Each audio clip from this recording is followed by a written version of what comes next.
Hello! In this video I will show you how to hard reset your device through recovery mode on Redmi 4 Turbo.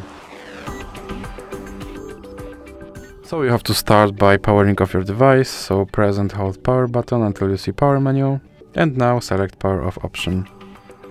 And now, once your device is completely powered off, you have to press power button and volume up button at the same time and hold it for a few seconds.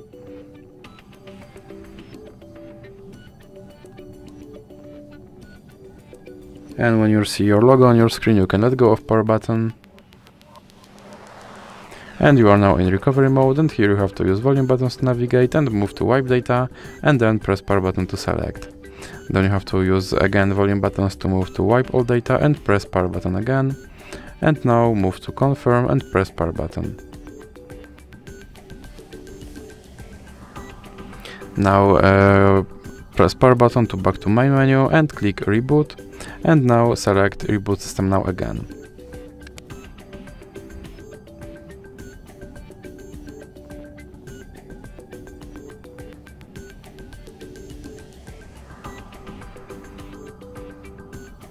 And as you can see, my device is now back to its factory mode. So that's it for this video. If you liked it, please remember to leave a like and subscribe.